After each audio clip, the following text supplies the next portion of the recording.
जय हिंद दोस्तों। तो थर्मोडायनेमिक्स स्टार्ट हो चुका था। कल हमने समझा, उसका इंट्रोडक्शन देखा है ना, और थोड़ी सी चीज़ें उसके बारे में जानी कि थर्मोडायनेमिक्स का मतलब क्या है, हीट प्लस मोशन, और नॉर्मल सी चीज़ें कल हमने उसके बारे में जानी। इक्विलिब्रियम, थर्मल इक्विलिब्रियम क्या होता है, ये सब जाना। आज मैंने पहले बता दिया था कि हम लोग जो इंटरनल सिस्टम की इंटरनल एनर्जी है वो देखेंगे, ठीक है। कल हमने इतनी चीज़ की थी, और डिग्री ऑफ फ्रीडम अच्छे से समझेंगे, और 3 तरह की गैसेस के बारे में बात करेंगे। तो आपको क्या करना है, लास्ट तक लेक्चर में बने रहना है, और जो जो आ गए वो लेक्चर को शेयर कर दें, अपने दोस्तों को इस लेक्चर के बारे में बता दें कि वो भी देख सके, फिर आप आपस में डिस्कशन कर सको, क्योंकि सबसे ज़्यादा नॉलेज जो बढ़ती है वो बांटने से बढ़ती है। तो आप अपने दोस्त को शेयर करोगे, फिर आपस में डिस्कशन करोगे इस लेक्चर के बारे में, तो आपकी जो कॉन्सेप्ट है वो और क्लियर होंगे। तो जितने बच्चे आ गए हैं सभी का स्वागत है तो उनके चैनल एग्जाम लेजेंड्स में। चलो देखते हैं आज क्या पढ़ना है हमें। देखो टॉपिक है हमारा इंटरनल एनर्जी, ठीक है। तो अब इंटरनल एनर्जी क्या होती है, धीरे धीरे अच्छे से समझोगे। अब हम लोगों ने देखो छोटे से टोटल एनर्जी का कॉन्सेप्ट पढ़ा है। तो टोटल एनर्जी में क्या होता था, छोटे में हम लोगों को केवल काइनेटिक एनर्जी होती थी और पोटेंशियल एनर्जी ये बता के चुप करा दिया जाता था, ठीक है। और तरह की एनर्जी नहीं बताई जाती थी। काइनेटिक एनर्जी हमेशा मोशन ऑफ बॉडी की वजह से आती है, सबको पता है, ठीक है। और जो पोटेंशियल एनर्जी वो कई प्रकार की होती है, gravitational potential energy, electrostatic potential energy ना, ये ईपीई यानी कि इलेक्ट्रोस्टैटिक पोटेंशियल एनर्जी, और जीपीई यानी कि ग्रेविटेशनल पोटेंशियल एनर्जी। इतना तो आप लोगों को पता होगा। ये जो है ये हम लोग क्लास 12th में पढ़ेंगे। एक नई एनर्जी जो आज हम पढ़ने वाले इंटरनल एनर्जी, ये क्या है, ये होती है आपकी सिस्टम। ये सब देखो सिस्टम के वजह से एनर्जी है, ये सिस्टम के अंदर की एनर्जी है, जिसको कहते हैं हम लोग मॉलिक्यूल्स, मॉलिक्यूलर लेवल एनर्जी, ठीक है। इसी को हमको पढ़ना है, मॉलिक्यूलर लेवल में अच्छे से ये चीज हमें समझना है। अच्छे से गौर करना। हमको देखो जो थर्मोडायनेमिक वो तो माइक्रोस्कोपिक लेवल में बात करता है, लेकिन ये हमको थोड़ी सी थ्योरी समझना है अगर इंटरनल एनर्जी को समझना है। उसके बाद हम थर्मोडायनेमिक पूरा अच्छे से पढ़ेंगे, ठीक है। हर चीज इंटरकनेक्टेड है आपस में। अब ये जो मॉलिक्यूलर लेवल एनर्जी ये भी कैसे आती है, काइनेटिक एनर्जी मॉलिक्यूल की देखी जाती है, पोटेंशियल एनर्जी मॉलिक्यूल की देखी जाती है, और वाइब्रेशनल एनर्जी देखी जाती है, वाइब्रेशनल काइनेटिक एनर्जी। देखो अगर बॉडी मोशन कर रही है ना, तभी उसकी क्या काइनेटिक एनर्जी आएगी। वाइब्रेशनल जो है वो भी एक तरह की काइनेटिक एनर्जी का ही फॉर्म है, ठीक है। ये मोशन की वजह से, ये वाइब्रेशन की वजह से। लेकिन हाँ, वाइब्रेशन को तभी आप अकाउंट में लोगे जब टेम्परेचर हमारा बहुत ज्यादा हाई हो। इतनी चीज आपको याद रखनी, ठीक है। ये पूरी चीज आपको क्लियर हुई कि नहीं, ठीक। अब देखो हम कुछ चीज, अभी देखो हमको पहले तो आइडियल गैस, हम लोग देखो जब तक आप 11th 12th में हो तो आइडियल गैस से ही बात करोगे, ठीक है। अभी जब तक हायर स्टडी नहीं है, ठीक है, मतलब जो कॉलेज वगैरह में गए तो हम हर चीज आइडियली मान के चलते हैं। जैसे ब्लैक बॉडी हमने ली थी, ज्यादातर एक्सपेरिमेंट उसके ऊपर इतनी। वैसे अब हम आप देखो एक सिस्टम मानेंगे, ठीक है। सिस्टम कैसा होगा, हमेशा रेस्ट में होगा। सिस्टम हमेशा रेस्ट में होगा, तभी हम लोग इंटरनल एनर्जी पढ़ पाएंगे। अब जब सिस्टम रेस्ट में हो गया मतलब, और दूसरी चीज उसके आगे पीछे कोई भी ग्रेविटेशनल फील्ड ना हो, no gravitational field, gravitational field भी ना हो और कोई इलेक्ट्रिक फील्ड भी ना हो उसे परेशान करने के लिए। क्यों? क्योंकि भाई पोटेंशियल एनर्जी इन दोनों की वजह से आ सकती है, ठीक। और चीज देखो, अब देखो अगर ये दोनों चीजें हटा दी जाए तो टोटल एनर्जी जो है भाई, ग्रेविटेशनल फील्ड और आपका जो इलेक्ट्रिक फील्ड है ये पोटेंशियल एनर्जी की वजह से आता है, ठीक है। अगर हम इन दोनों चीजों को हटा दें तो आपकी जो जो टोटल एनर्जी सिस्टम की बचेगी वही क्या हो जाएगी, इंटरनल एनर्जी हो जाएगी। क्यों भाई, सिस्टम रेस्ट में भी है तो काइनेटिक एनर्जी भी फुल हो गई। काइनेटिक एनर्जी कितनी हुई अभी, वो भी जीरो हो गई। क्यों? क्योंकि वेलोसिटी यानी कि स्पीड ही कुछ नहीं है। तो टोटल एनर्जी जो सिस्टम की वो क्या बची आपकी, इंटरनल एनर्जी ऑफ सिस्टम वही हो गई। अब हमें देखो पहले तो 3 गैसेस के बारे में पढ़ना, 3 तरह की गैसेस के बारे में ना, मोनोएटॉमिक, डायटॉमिक, आपको पता होगा। अभी आगे अच्छे से विस्तार में देखेंगे। फॉर आइडियल गैसेस, अब हमको आइडियल गैसेस के लिए पढ़ना तो आइडियल गैसेस की कुछ बातें जान लेना है, और यहाँ पर जो हमको एजम्पशन करना है वो भी जानना। रेस्ट में होगी बॉडी और उसके आसपास कोई फील्ड नहीं होगी। फील्ड मतलब ना ही ग्रेविटेशनल कोई फील्ड, ना ही आपकी इलेक्ट्रिक फील्ड। देखो ग्रेविटेशनल फील्ड आप जानते हो किसकी वजह से आती है, अर्थ की वजह से, और इलेक्ट्रिक फील्ड आपकी चार्जेस की वजह से। एक चीज और है, देखो आप इसमें भी kinetic theory of gases chapter आगे है, ठीक है, और आप उसमें पढ़ोगे क्या कहते हैं। अगर किसी ने केमिस्ट्री में पढ़ रखा है तो काइनेटिक थ्योरी ऑफ गैसेस ये कहती है, जिसको हम लोग केटीजी कहते हैं, कि जो हमारे मॉलिक्यूल्स हैं किसी भी मैटर के, किसी भी बॉडी के, वो आपस में फोर्स ऑफ अट्रैक्शन 0 रखते हैं। हाँ ये बात है, नॉर्मली तो नहीं है, लेकिन ये आइडियल गैस के लिए, जो आइडियल गैस के मॉलिक्यूल हैं उनका कहना है there is no force of attraction between molecules. Molecules के बीच में कोई भी फोर्स ऑफ अट्रैक्शन, ये आपको मानना पड़ेगा। आइडियल गैस की ही हम बात करेंगे, ठीक है। आइडियल गैस को ही हमको लेना है अकाउंट में। चलो अब अच्छा इतना कर दिया, ठीक है। अब इसके बाद देखेंगे हम total energy of ideal gas. मान लो आइडियल गैस के अगर मॉलिक्यूल चल रहे हैं, अब हमने अगर उनके अंदर फोर्स ऑफ अट्रैक्शन 0 कर दिया, समझना अच्छे से। अगर फोर्स ऑफ अट्रैक्शन जीरो कर दिया तो भाई साहब उनकी जो है एनर्जी, पोटेंशियल एनर्जी तो बिल्कुल ही जीरो हो जाएगी। समझ में आ रही बात कि नहीं भाई? फोर्स ऑफ अट्रैक्शन कुछ है नहीं आपस में, तो उनके में भाई ना ही ग्रेविटेशनल पोटेंशियल एनर्जी आ सकती है, मतलब कोई भी अट्रैक्शन नहीं होगा इनके बीच में। लेकिन वो आपस में चल तो रही है, आगे पीछे तो होना ही है उनको, तो उनके क्या अकाउंट पर रहेगा? केवल इंटरनल एनर्जी ऑफ गैस। और मान लो वो चल रहे हैं भाई, फोर्स नहीं लग रही कि भाई ना पोटेंशियल एनर्जी लगेगी नहीं है, ये फील्ड रीड का उससे कोई मतलब नहीं, हमने पहले कह दिया नो फील्ड, और उनके बीच में भी कोई अट्रैक्शन नहीं है। तो एक ही चीज होगी, उनके चलने की वजह से, उनकी वेलोसिटी की वजह से एक एनर्जी आएगी, काइनेटिक एनर्जी। तो ये जो काइनेटिक एनर्जी है यही आपके इक्वल होती है इंटरनल एनर्जी के, याद रखना हमेशा, ठीक है। अब ये काइनेटिक एनर्जी यहाँ से भी समझ में आया कि काइनेटिक एनर्जी मॉलिक्यूल्स में भी है, पोटेंशियल एनर्जी तो इसकी जीरो हो गई, ठीक है, पोटेंशियल एनर्जी जीरो हो गई क्योंकि भाई रेस्ट में भी है। समझ में आ रही बात? ठीक है, नहीं गलत हो गया, फील्ड नहीं है ना, कोई भी फील्ड नहीं है तो पोटेंशियल एनर्जी जीरो होएगी। और वाइब्रेशनल काइनेटिक एनर्जी बहुत हाई टेम्परेचर में उसको अकाउंट में लेंगे। तो ये चीज आपको याद रखनी है, जो काइनेटिक एनर्जी है वो इंटरनल एनर्जी के इक्वल हमको मान के चलना है। काइनेटिक एनर्जी इक्वल होगी आपके इंटरनल एनर्जी के, ठीक है। ये आप ये इतना नोट करो। अब हम गैसेस में आते हैं, कितने टाइप की हैं उनको अच्छे से पढ़ना है। अब देखो हमने कहा था हमें 3 तरह की गैसेस समझनी है, तो बहुत आसान है। एक है मोनो एटमिक, दूसरी है डाई एटमिक और तीसरी ट्राई एटमिक हो या पॉली एटमिक। ट्राई एटमिक से सब पॉली एटमिक का मिलता जुलता है, ठीक है। तो सबसे पहले आपकी आएगी मोनो एटमिक आइडियल गैस, जिसमें कौन कौन से आ जाते हैं? हीलियम आ जाता है, सारी आपकी नियॉन, सारी आपकी जो वैसी गैसेस है ना, क्या कहते हैं, नोबल गैसेस आ जाती हैं, neon, argon, krypton, xenon, radon, ठीक है। तो कुछ बातें देखो अच्छे समझना एकदम यहाँ पर गौर करके, ठीक है। जैसे आपका जो टोटल एनर्जी है, अभी हमने बात कर ली टोटल एनर्जी काइनेटिक एनर्जी के इक्वल है ना, ideal gas, mono atomic ideal gas, अच्छे से देख लेना, वैसे आगे भी आइडियल गैस है, वही इंटरनल एनर्जी इक्वल है काइनेटिक एनर्जी के। सही बात है, बिल्कुल ठीक है। अब समझना एक बार, अगर ये मोनो एटमिक गैस है तो ऐसी होगी सिंपल सी, इसमें तो कोई वो है नहीं, ठीक है। अब देखो अच्छे से गौर करना, इसमें कहीं पर कोई दिक्कत ना हो, ठीक है। अब जैसे यहाँ पर ये है, ये चीज़ यहाँ पर है, आपको कोई दिक्कत तो हो नहीं रही, ठीक है। ये यहाँ पर रखा हुआ है, एक ही केवल मॉलिक्यूल है, एक ही सिंगल, क्योंकि भाई मोनो एटमिक है, ठीक है। अब ये जो मोनो एटमिक है ये एक्स एक्सिस में रोटेशन करेगी, वाई एक्सिस में, है ना, और आपका जेड एक्सिस में, है कि नहीं, ठीक है। तो तीनों की जो है काइनेटिक एनर्जी अलग अलग बन सकती है, बिल्कुल बन सकती है। तो total energy equal to internal energy equal to kinetic energy, तो तीनों की अलग अलग काइनेटिक एनर्जी आएगी, ठीक है। इसे half M V X square, half M Y X M V Y square और आपका half M V square Z, Z में तीनों में आई है कि नहीं, ठीक है। ये चीज़ पूरा अच्छे से क्लियर होगा, ठीक है, क्योंकि ये तीनों में रोटेशन कर सकती है, तो तीनों की अलग अलग हम जिसको ऑर्थोगोनल मेथड कहते हैं, ठीक है। अब देखो इसमें एक चीज़ और, ये देखो इससे अगर मॉलिक्यूल रोटेट करेगा तो इसकी रोटेशनल काइनेटिक एनर्जी भी आएगी, इसको हम लोग पढ़ चुके हैं रोटेशन में, हाफ आई ओमेगा स्क्वायर, ये इनर्सी मोमेंट ऑफ इनर्शिया, ये आपका एंगुलर, आपका क्या है, एंगुलर वेलोसिटी, ठीक है। लेकिन ये हम लोग नहीं लेंगे, ये हम लोग नहीं लेंगे, इसके पीछे का रीजन है, इसलिए नहीं लेंगे क्योंकि देखो भाई एक मॉलिक्यूल है वो छोटा छोटा बहुत घूमेगा, तो इनके मुकाबले ये जो वैल्यू है बहुत छोटी होगी, इतनी छोटी होगी कि इसको हम लोग नेग्लेक्ट कर सकते हैं। तो ये जो ऐसे ऐसे मान लो ये होगा मॉलिक्यूल, ये ऐसे ऐसे घूमेगा तो ये बहुत छुटकू सा होगा, तो इसका कोई मतलब नहीं है, तो इसे बेचारे को हटा दो, ठीक है। अब एक चीज़ देखना, यहाँ पर ये चीज़ इसको हटाएंगे तो हम देखेंगे 1 2 3 तीन टर्म आए। अब ये जो 3 टर्म आए यहीं से हमारा आता है डिग्री ऑफ फ्रीडम, ठीक है भाई। काइनेटिक एनर्जी में आपके मतलब जो इनका है रोटेशन, मतलब इनका मोशन में कितने टर्म आ रहे हैं, यही गैस की क्या होती है, डिग्री ऑफ फ्रीडम होती है। आप याद रखना, डिग्री ऑफ फ्रीडम क्या है, number of independent terms in the expansion of degree of freedom of kinetic energy. अब जो डिग्री ऑफ फ्रीडम वही होगी जो काइनेटिक एनर्जी के कितने टर्म्स हैं, इसमें 3 टर्म्स हैं, तो डिग्री ऑफ फ्रीडम 3 हो गई, यही हमें पढ़ना थी।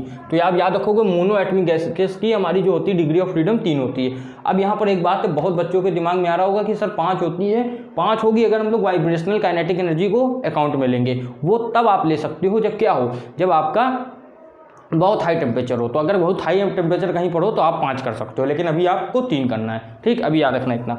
अब इसके आगे क्या है, अब डाई एटमिक कहीं आ जाए। अब डाई एटमिक में क्या होता है भाई, 2 मॉलिक्यूल वाली चीज़ें होती है, ठीक है। तो देखो इसकी काइनेटिक एनर्जी 1 2 3 तो ये बनेगी आराम से, इसमें तो किसी को कोई दिक्कत नहीं, ठीक है। अब ये तो सब लोग जानते हो कि इसको ये जो ऐसे पीछे भी जाता है, वैसे जेड ये ऐसे पीछे भी जाता है, और वाई ये जो ऐसे नीचे भी आता है बात सही कि नहीं, ठीक है। अब ये जो मॉलिक्यूल है आपका, ये जो मॉलिक्यूल है आपका भाई O2 है, तो आप जान लो डाई एटमिक है, ठीक है। तो इसकी जो काइनेटिक एनर्जी है, अच्छा समझना, जो काइनेटिक एनर्जी है वो कैसे होगी, पहले तो ये 3 में मोशन करेगा ही तो ऐसे होगी, ठीक है। अब एक चीज़ समझना, मान लो ये एक्स में है, अगर हमने इसको रोटेशन वाला लिया है, ठीक है, तो आप समझो अगर ये इस पोजीशन में ले तो जो वाई वाला है ये ऐसे ऐसे घूमेगा, बड़ा सा सर्कल बनाएगा कि नहीं, बनाएगा कि नहीं, बिल्कुल समझ में आ रही बात कि नहीं, ठीक है। अगर हमने ये एक्स का ऐसे ले लिया और वाई वाला जो है ये ऐसे ऐसे घूमेगा, इसके ऐसे ऐसे घूमेगा, देखो ऐसे ऐसे घूम रहा है, ये घूम रहा है तो ये बड़ा सा वो बना रहा है, देखो ऐसे ऐसे, ठीक है, एक्स के उसमें, ठीक है। अब वैसे आपका जो जेड वाला है, जेड वाला वो ऐसे ऐसे बनाएगा, ठीक है, लेकिन जो एक्स वाला है वो तो बेचारा ऐसे ऐसे घूम पाएगा। तो इनके घूमने की वजह से, एक्स की घूमने की वजह से, अच्छे समझना, जो ये एक्स घूम रहा है इसकी वजह से जो बन रही है आपकी रोटेशनल काइनेटिक एनर्जी बहुत कम बन रही है। तो उसको नेग्लेक्ट करके आप केवल 2 काइनेटिक एनर्जी लिखोगे और ऐसे इनके टर्म गिनोगे, 1 2 3 4 5, तो टोटल टर्म कितने इसमें 5 होंगे, इसके डिग्री ऑफ फ्रीडम 5। अगर वाइब्रेशनल काइनेटिक एनर्जी को ले लोगे अकाउंट में तो हो जाएंगी आपकी 5 7, ठीक है, समझ में आ रही होगी बात अच्छे से। अब आपका आता है पॉलीएटमिक, इसमें देखो क्या होगा, अच्छा समझना, इसमें देखो पहले तो भाई इसमें भी 1 2 3 तो हैं, ये तो फिक्स है, इसमें तो कुछ करना ही नहीं, ठीक है। अब आप ये देखो, मान लो ऐसे हमने ये लाइन खींची तो भाई देखो इसमें ये एक्स के लिए, वाई के लिए, जेड के लिए अलग अलग होगा, 1 मिनट रुक जाओ, ये 3 में है फैला हुआ, ये आपका पॉलीएटमिक है, हमने पॉलीएटमिक, यही ट्राईएटमिक में आपका आ जाता, ठीक है। तो ये आपका ऐसे यहाँ पर क्या होगा, ये आपका वी एक्स, ये होगा वी वाई, ये आपका वी वाई और ये वी जेड, जैसे वी जेड होगा। तो आप देखोगे किसी भी हिसाब से, आप एक्स एक्सिस के हिसाब से भी इसको ऐसे ऐसे घुमा सकते हो, वाई जेड एक्सिस के हिसाब से भी इसको घुमा सकते हो, क्योंकि ये हेक्सागोनल टाइप का है ना, और या पिरामिडल शेप का कर दो, या फिर आप वाई एक्सिस, ये तीनों जगह से आप घुमा सकते हो। तो तीनों, पहले तो ये 3 मिलेंगे ही, एक्स वाई जेड का तो होएगा, ये इतना आएगा ही, लेकिन इसमें जो एक्स वाला है वो बेचारा छोटा नहीं रह जाएगा, क्योंकि वो भाई एंगल बनाएंगे और उसको भी आप घुमा सकते हो। तो यहाँ से क्या होगा, ये इसमें 6 डिग्री ऑफ फ्रीडम हो जाएंगे, ठीक है, 6 डिग्री ऑफ फ्रीडम हो जाएंगे। ये चीज़ पूरी अच्छे समझ में आई कि नहीं, ठीक है। अब देखो आगे ये लिख लेना, ठीक है, but at high temperature there is significant vibrational kinetic energy, ठीक है। तो उसके अकाउंट में लोगे और +2 कर दोगे सब में, सबकी डिग्री ऑफ फ्रीडम में, से ये हो जाएगी 5, ये हो जाएगी 7, तो ये हो जाएगी आपकी 8। समझ में आई इतनी बात की नहीं, ठीक है। तो आपको ये इतना पूरा भी नोट कर लेना है।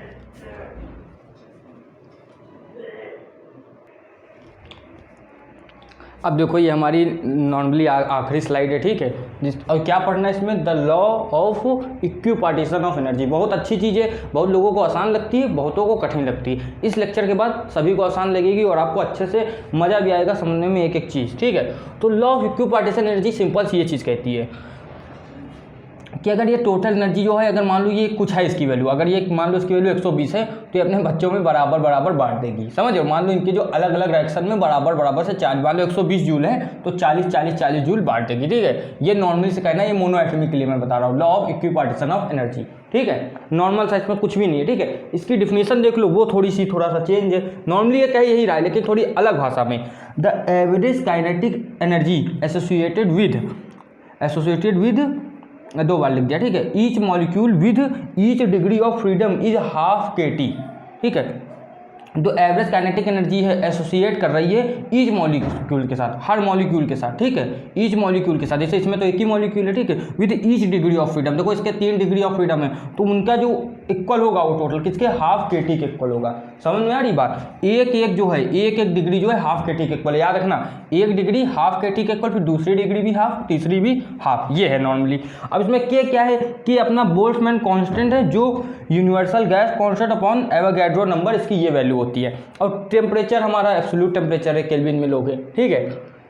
अब इसको समझना तो थोड़ा गहराई में अच्छे से समझना।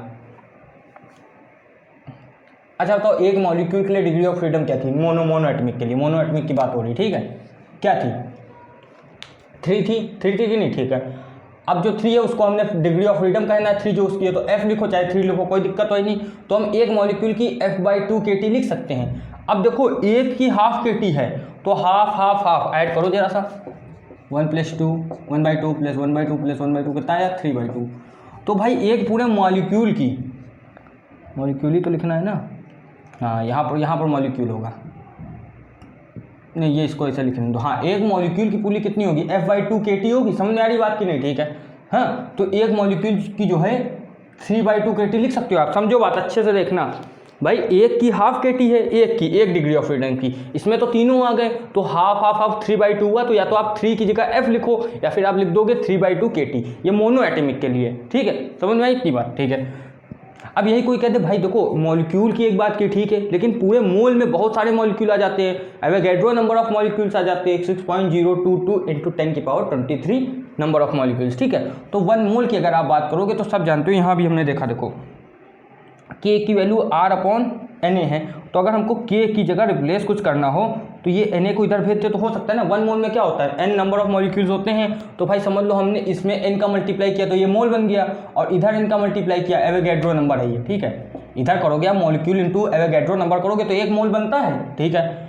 और यहाँ पर आप KT से Na का मल्टीप्लाई करोगे, दोनों तरफ किया। अब ये K और T तो हमारा R बन गया, यूनिवर्सल गैस कॉन्स्टेंट देख लो यहाँ से, ये K × Na R, ठीक है। समझ में आ रही ना, ये चीज़ दिख गई बात। तो इसको आप 3/2 RT भी तो लिख सकते हो, और इसी तो F/2 RT। क्यों? क्योंकि मोनो एटॉमिक के लिए जो 3 की वैल्यू है वही सकते हो हम डिग्री ऑफ फ्रीडम कहते हैं। जो 3 है वो डिग्री ऑफ फ्रीडम है। अब अगर n मोल के लिए हो जाए तो 1 मोल की बात हुई, 1 मोल। n मोल के लिए बात हो जाए तो n F/2 RT कर दोगे, कोई प्रॉब्लम तो नहीं इसमें भी। चलिए ठीक है, ठीक है, यहाँ तक तो भाई बातें सारी समझ में आई। अब अगर आपसे कोई कह दे energy of molecule for 1 degree of freedom, तो हाफ kT है, ये तो पता है, ठीक है।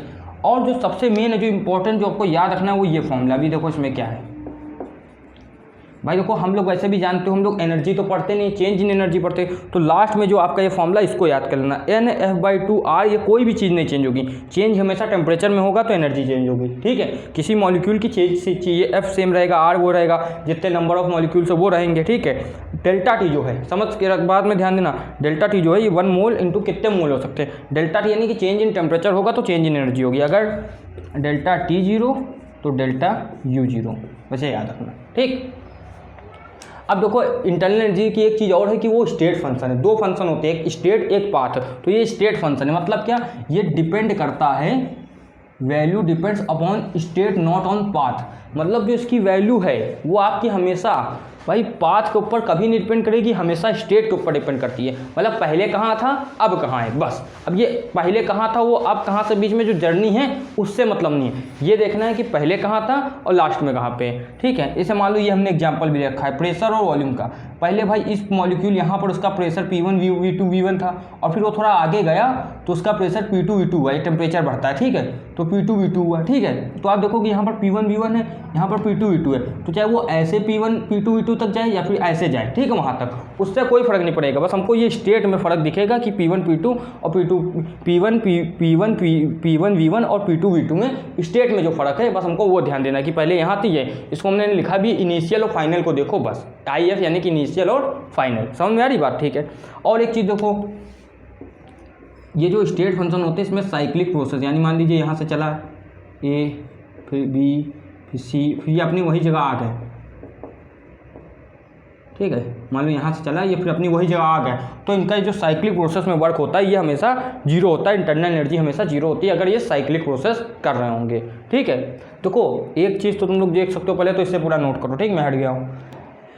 एक चीज़ तुम लोग गौर कर रहे हो कि भाई देखो बहुत लोगों ने ये एक कॉन्सेप्ट कहो तो देखो ज़्यादा जल्दी इसने कराए हैं और एक ही में ख़त्म कर दिया 1 घंटे का, तो वो भी सही नहीं है। क्यों? देखो सही है लेकिन वो इतना डिटेल में नहीं करा पाएगा। लेकिन आप एक बात ध्यान देखना, यही लेक्चर जो 50 मिनट बताएंगे वो इतना डिटेल में बताएंगे जो 50 मिनट का लेक्चर करेंगे, और मैंने 15 मिनट के अंदर ही लगभग 20 मिनट के अंदर मानो ये पूरा आपको बता दिया, कुछ भी नहीं छोड़ा, ठीक। ये पूरी चीज़ आपको बता दी, अच्छे से समझा दिया, और 20 मिनट के अंदर का समय लिया। समय मैंने बहुत आपका कम लिया। आपका स्कूल टीचर को तो ये टॉपिक 2 दिन चलाए, मैंने आपका ख़त्म किया। जो भाई ट्यूशन कोचिंग नहीं जाते हैं उनका बहुत फ़ायदा है। आप इसे अगर शेयर करोगे तो मेरा फ़ायदा है, क्योंकि भाई मैं ज़्यादा बच्चों तक पहुँचूँगा। तो आपको कुछ नहीं करना, बस इसको शेयर करना अपने दोस्तों को, जितना हो सके वो बताना मेरी पढ़ाने का आपका तरीका आपको कैसा लगा, ठीक है। थोड़ा छाले मुँह में पड़ गए तो बोलने में थोड़ा तकलीफ है आज, लेकिन ऐसे आपको लेक्चर अच्छे से मिलते रहेंगे। पढ़ाई करते रहिए। और हाँ, अगर आपके भाई लोग कोई यूपीएससी की तैयारी कर रहे हो तो एग्जाम लेजेंड्स यूपीएससी चैनल, उसको भी आप चेकआउट कर सकते हो। ऐसे ही पढ़ाई करते रहिए। जय हिंद।